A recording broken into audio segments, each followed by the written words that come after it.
Okay, it's me again, ang inyong firearms instructor na gunsmith na naman. Pwede ninyo akong tawaging lolo, pwede ninyo akong tawaging tito, pwede ninyo akong tawaging tatay. Ayan. At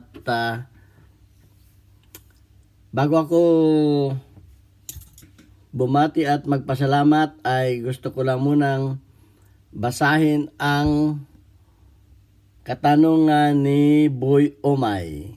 Ang sabi niya, Sir, paano mo malaman pag malambot ng spring ng magazine at paano patigasin ang spring ng magazine?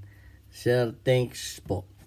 Okay, bago natin sagutin yung katanungan ni Boy Umay, ay gusto ko lang munang magpasalamat sa lahat na ang ating mga 34,460 plus na mga subscribers at pakishare lang.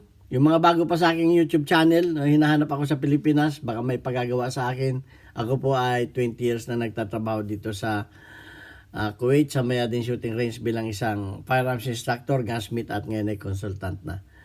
Okay, at wala rin po akong pinagbibiling ano pa man. Sa gun store po kayo magtanong kung may kailangan kayo about sa mga pagbili ng mga baril at mga parts. Okay, yan at maraming salamat sa mga OFW. Okay, mag-ingat po tayo. Anong oras dyan. Iwasan po natin ang mga aksidente at ingatan natin ating kalusugan. May mga pamilya po tayong umasa sa Pilipinas. Okay, at doon sa mga nanonood, mga silent viewers, maraming salamat sa panonood ninyo. Lalo tigit doon sa hindi nag-skip ng ads. At magaganda ninyong comment.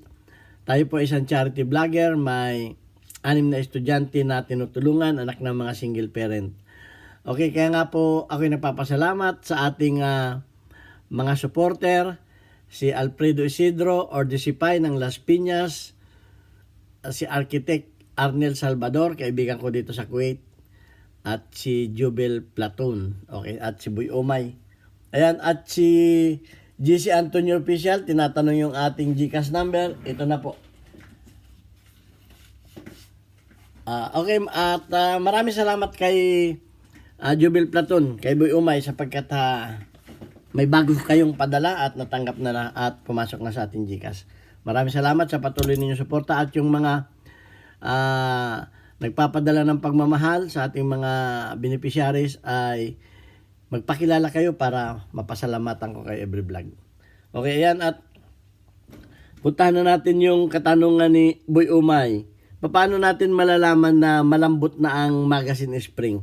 Unang-una, siyempre, titestingin muna natin yan. Malalaman natin yan kung may pitik ba. May pitik. Yan. Kung may pitik ba yung magazine. Pag yan ay parang mararamdaman natin. At isa pa, pag nilagyan natin ng isang bala yan, isang bala lang, at naiiwan yung isang bala, naiiwan, lalo na pagka pinutok natin o tinisting natin na na mag-eject tayo ng lalo pag naiwan na yung isang bala, para bang hindi na niya kayang iangat na ganun. Hindi na niya kayang iangat. Mapapansin niyo pag isang bala na lang ay halos hindi na lumaban yung hindi na lumalaban yung spring. At hindi na niya may taas. At minsan, naiwanan siya ng isang bala. Okay, so hindi na kukuha yung isang bala kasi nga, hindi na niya kayang iangat pataas, itulak pataas. So, ang tanong naman ay, paano naman ang magpatigas ng spring? Yan. Ito ang mas importante. Okay, may nagsabi na itong spring nito, ginawa ko ito. Hindi pa pwedeng ipakita sa YouTube channel yung paggawa ng ng mga spring. Bawal. So, sa ating mga supporter ay pwede natin ituro sa papadalan ko kayo ng video. Okay, sa mga supporter lang ng ating GCash number ng ating mga estudyante. Okay, ito kamukha nito, ginawa ko ito. Yan. Iba-ibang size yan. Ito, ginawa ko ito. Mula ito ang materialis ito spring wire. Okay, may nagsabi na hatak-hatakin daw, hatak-hatakin. Okay, kung kayo maghahatak nito ay tingnan muna ninyo yung yung original na haba. Kasi sumusuko yan, titingnan ninyo, sukatin ninyo, kamukha nito, 20 centimeters ang haba niya. Ay siyempre, pag hinatak ninyo yan, ay titingnan ninyo kung humaba. Oh. Pagka matigas kasi yung spring, pag magandang klaseng spring, hindi na umahaba o 20 pa rin. 20 pa rin yung haba niya kahit hatak-hatakin mo.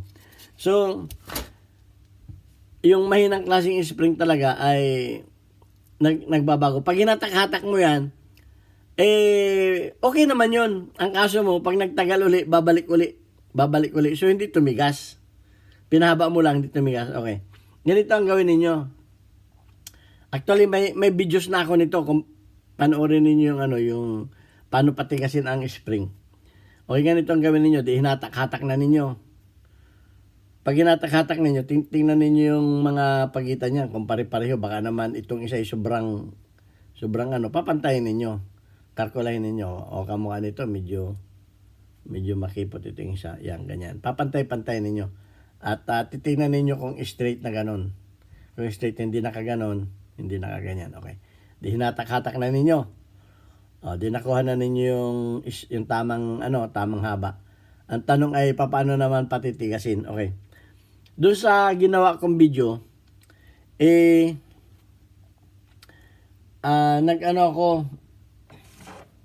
nagtunaw ako ng tingga. Kukuha kayo ng lata na kasya ito. Ito kakasya to. Kakasya. Kasya ito Wag yung patayo na pa ganun. Di ang taas nun. Ang daming tingga na gagamitin ninyo. Pag ganyan, di palapad yung lata na kukunin ninyo. Halimbawa ay lata ng galon. Yung mga galon, may mga galon kasi na lata. Di ang buksan ninyo ay yung gilid ang buksan ninyo. Yung gilid ang buksan ninyo para pag ganyan. Wag yung ibabaw. So, magbubukas kayo ng lata. Lagyan ninyo ng tingga ng battery, tingga ng pako ng bubong. Basta tingga, LED sa English. Okay, lagyan ninyo ng tingga yon at tunawin ninyo. Yung andami ay yung pwedeng lumubog ito. Pwedeng lumubog ito. Okay. So, ito, lulutang ito sa tingga. So, lalagyan ninyo siya ng pabigat dito na bakal. Yan, lalagyan ninyo siya ng pabigat para siya lumubog. Yan. Lalagyan ninyo pwede nyo siyang lagyan ng tornilyo. Basta bakal na patigas. Yan. Yan, iganyan ninyo. Yan, para kayong nag-barbecue ng spring. Okay, di nakaganyan siya. Tuwid na tuwid siya. Ngayon, pag tunaw na yon, mga 5 minutes ninyong tunawin, tanggalin ninyo yung dumi, kahigin ninyo. May pangkahig ako dito, isang dito. Ito, kakahigin ninyo yung dumi, kakahigin ninyo. At pag malinis na yon, di tunaw na yon, ilubog ninyo ito sa tingga. Ilubog ninyo sa tingga ng mga 5 to 10 minutes. Okay? Bakit sa tingga? Hindi sa apoy. Pag ito nilagay ninyo sa apoy, hindi man magpapantay ang init niyan kasi merong mag-aano yan. Merong parte na nabaga, merong parte na hindi. So, hindi man pantay. Maliban kung sa oven ninyo nilagay. Oven, pwede yan. Oven. Pero, ang purpose nung sa tingga, para yung init niya ay eksakto lang. Eksakto, hindi na kumbaga sa pagkain na hindi na overcook. Eksakto lang yung init ng tingga, yung melting point ng tingga, sakto lang sa init na ibinigay niya dito. Sa apoy, kung halimbawa, ibabangin niyo yan sa gasol o sa hindi magpapantayan. Merong pupula dito, merong hindi dito, hindi man pantay-pantay. Kaya pag inano niyo yan, lalong masisira ang spring ninyo. Sa tingga o di kaya sa oven. Pero mas gusto ko talaga sa tingga. Dahil yung init ng tingga, sakto sa mga spring. Hindi siya, kumbaga sa pagkain, hindi siya ma-overcook. So ilagay ninyo siya ng 5 to 10 minutes na nakalubog sa tingga. Pagkatapos ay may nakahanda naman kayong langis, commercial oil, pwede yung pinag-change oilan, walang problema yun.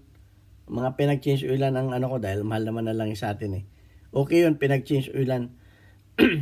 May nakahanda kayo doon. At siyempre, para hindi kayo mapasok, kukunin ninyo yan at ilulubog ninyo doon sa langis, sa motor oil. Yun lang. Ilubog ninyo ng 1, 2, 3. Bayaan na ninyo. At pag naka 5 minuto na nandun, pwede na ninyong hugasan siya. Yun ang quenching ng spring, yung pagsusubo ng spring. Okay? So, ayan ang aking technique. Awan ko kung may technique pa kayong iba. Basta yan ang aking technique at aking experience. Alam naman ninyo, kanya-kanya tayo ng technique. At ako naman ay hindi man nagdadamot sa aking mga technique. Yung mga sikreto ko ay itinuturo ko. So, ayun lang ang pagpapatigas ng spring. May video ako niyan, panoorin ninyo para at ako shout out sa iyo Chinchin Gutierrez dahil si Chinchin Gutierrez ginawa naman niyan sa recoil spring. Sa recoil spring, pagpatigas na recoil spring ganyan din. Okay, At ang sabi naman ni Chinchin Gutierrez, si Chinchin Gutierrez yung aking adopted daughter dito sa Kuwait. Dito sa YouTube ay successful naman. Okay, nakakatuwa na yung ating mga tinuturo ay napapakinabangan. Okay, wag tayo maging madamot. Hindi natin madadala sa hukayan. Ay matanda na tayo, dapat may mga yan. So, disclaimer sa mga nagagalit sa aking pagtuturo. Ay, yun lang ang tekniko dyan. Okay, para lang kayo nag-barbecue ng spring. Ayan. At yung mga estudyante ko sa Roaldo Ponce, yung ating Vice President at si Greg Sartesa, presidente nating first batch ng online class. Naituro ko na itong paggagawa ng spring sa inyo. Bahala na kayo kung ipagdamot ninyo. Okay, shout out sa inyo at sa ating mga membro dyan. Ayun lang, sana may natutunan kayo sa akin sa video kong ito. At hangad ko pa na maraming mga Pilipino ang matuto ng mga sikreto tungkol sa baril. At yan naman ang talagang aking passion sa buhay. Okay, thank you very much and God bless us all. Hanggang sa muli natin video, magtanong kayo at sasagutin ni Pinoy Firearms Instructor. Thank you very much.